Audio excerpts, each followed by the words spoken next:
Hey everybody, welcome back to the Frugal Filmmaker Q&A. That's the show where you send me a filmmaking question and I try to answer it. Remember, if you'd like your question read on the show, to send me an email to thefrugalfilmmaker@gmail.com. That's your best chance you have of getting your question read on the show. Or you can comment below, or you can send me a message on Twitter @frugalfilmmaker. My video last week was the third and final installment in my mini-series about creating a small studio, or how I turned my laundry room here into a small studio that I use for my YouTube videos.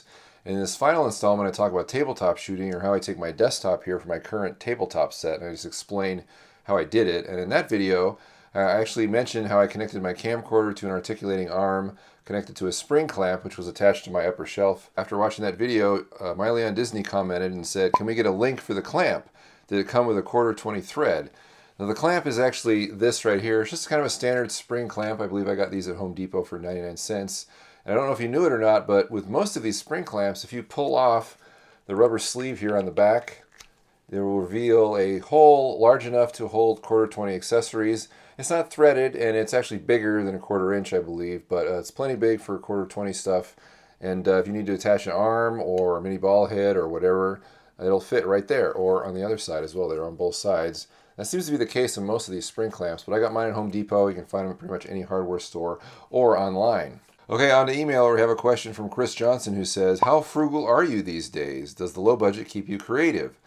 Well, I'm going to divulge some information here, and that is the budget that I have per month to run the Frugal Filmmaker is a mere $50. Now, I typically produce 4 Q&A shows per month and then 4 other videos, whether they're DIY builds or product reviews or tip videos, and once in a while a short film gets in there, but I only have $50 for the entire month to do all this stuff. Sometimes I do go over budget, and that's normally when I have to do a short film, because normally a short film will cost me $40 to $50. I think when I shot Invader, it cost me about $40 to pay for the food mostly, and then I was repurposing props from Collection Day, my thesis film. But if I know that I'm working up to producing a short film, I'll start buying objects or props or getting things ready if I have to spend money on those things in previous months and kind of work up to the shoot date. So I'll have everything, hopefully, the time the shoot date arrives, and then the money for that month will go into feeding people or craft services, because I always make sure that I try and feed everybody. I always try and do the very best there. I don't want to short anybody a decent meal because they're doing me a favor by volunteering. So to answer your question, yes, I typically do have to stick to being frugal because I don't really have the opportunities to work with bigger budgets.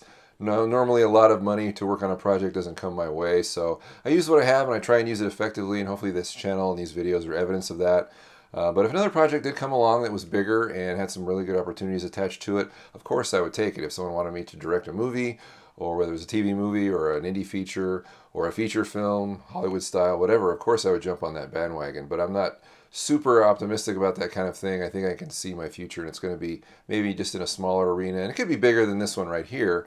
But I don't know if I'm ever going to end up in Hollywood. I've kind of given up on that dream, which is fine because I don't think it's a realistic dream for me and my family anymore. But I'm completely happy just making a living being a filmmaker if I can just work up to that, which is still what I've been working on for years and years, like most filmmakers. All right, next up is Duncan McMillan, who says, "I'm going on 2 back-to-back 6-hour-ish shoots over a weekend. We will be doing it outside in the snow away from any buildings.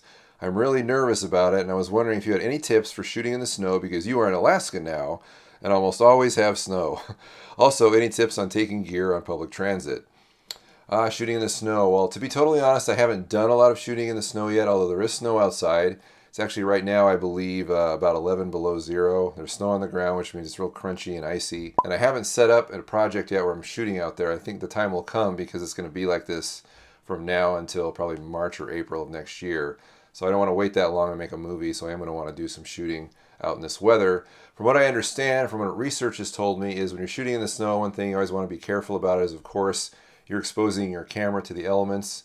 And some people I've read about having problems with fogged lenses, and remedy that, they wrap some kind of hand warmer, those like little hot packs that'll last for 12 hours. You can strap them to your lens to keep the fog out. You also want to be aware that batteries don't last as long in cold weather, so have them on your person and then put them in your camera when you're ready to go. I was actually thinking of a way where you could externally power your camera, like I talked about before in previous videos, and that way you're just having kind of a dummy battery in your camera and a cable running out to where your batteries are mounted on some battery plates. But if you had those battery plates like inside of a coat or something, I'm thinking maybe your batteries would last longer, so that might be something you might want to consider. I made a video about external power. You might want to watch that. That way you could just detach the cable when you needed to separate from your camera if you're the operator, And then when you needed to go back to running the camera, just reconnect the cable. And if you're carrying the batteries the whole time, they're going to stay a lot warmer than if they are outside of your coat, let's say, in the camera, and then their power is getting depleted really quickly because of the freezing weather. So you might want to be aware of that. Also, when you take your camera back indoors after shooting in cold weather, put it in a plastic bag before you take it indoors. That way condensation will occur on the plastic bag and not on your camera, which can be very damaging as it adjusts back to room temperature. As far as public transit goes, I think you just need to be aware of what exactly you need to take to the shoot, because you really can't have any frivolous gear with you. So you're going to need to know exactly what you have to have, because you're going to have to carry it all. Make sure you know exactly what you need and you don't have any extra stuff, because there's no reason you need to plop stuff on other people's backs or your own back when you don't need it eventually. So you might just need a little more planning in that area. I don't think you need to be nervous. I just think you need to plan ahead, which is always a good idea, and just good luck. On to YouTube comments, where we hear from William Perry, who says, did YouTube complain about showing your speaker brand name on your editing monitors? If you're not directly promoting the brand, why is it a problem? Now, several people have asked me about this. I've got my speaker. As you can see, the name is covered up here. It's a Roland speakers. These are old MA12C, monitors. They're kind of beaten up. This is what I've been using for years, and it would be great to have an upgrade. But someone, told me that the name on the speaker was kind of distracting because it was right next to my head here, and they were always looking at that instead of looking at me. So I covered it up. Now maybe it's just as distracting. I don't know. I was actually thinking about doing something with this black strip, like sticking googly eyes on it or something, because I think I'm funny. At any rate, but if there are any speaker manufacturers out there who would like to promote their brand, they can send me studio monitors and I'll happily plop them up in this spot right here. But I did cover it up, not just because somebody mentioned it, but I also thought about, you know what? The speaker name, at least on these speakers, was so prominent that it was pretty much just free advertising. And yes, as someone else pointed out, that I don't cover up brand names on other stuff that I might have, but stuff like that isn't necessarily as prominent in the frame as that speaker brand name was. So I don't know, maybe it was a dumb idea, maybe I shouldn't have done it, but I don't know. What do you think? Leave a comment below. Tell me, should I take the tape off? Should I leave it on? Should I do something funny with it? Should I just not talk about this anymore? Next up is your PCMD, who says, it appears that your videos average around 10 minutes or so my question is this: how long does it take you to do a 10-minute video?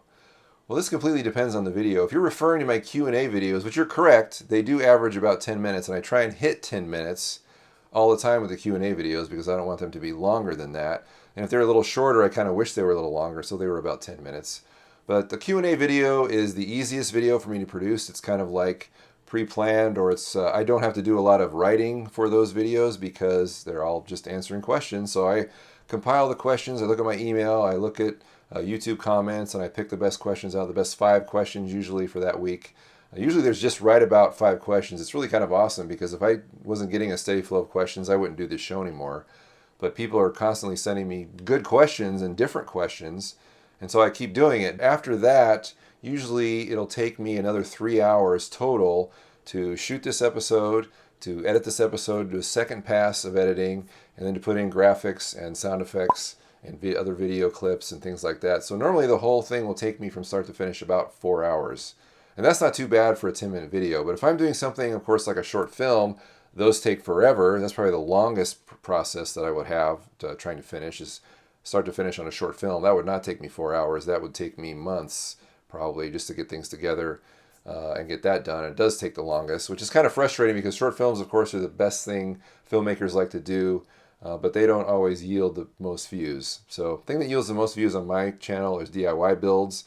And those take probably the second longest because you've got all the different shots of the builds and the test footage and me explaining what's going on. And if you look at some of my past videos, they can be very long and there's a lot of shots in there. So those take a long time and a lot of planning and a lot of work. So if you're referring again to the Q&A videos, they take 4 hours. All the other videos, it's impossible to predict. Short films take the longest, Q&As take the shortest, and everything else takes everything else in between. And our final question comes from Katie Tran, who asks, are you made of poop? Okay, that's all the questions we have this week. I'd like to thank everyone who wrote in. And remember, if you would like to ask me a question on the Frugal Filmmaker Q&A, please send me an email to thefrugalfilmmaker@gmail.com. That's your best chance you have of getting your question read on the show. Or you can comment below, or you can send me a message on Twitter @frugalfilmmaker. Now, I should have another video coming up for you this Thursday, and if not, I'll see you on the Q&A next Monday. Bye-bye.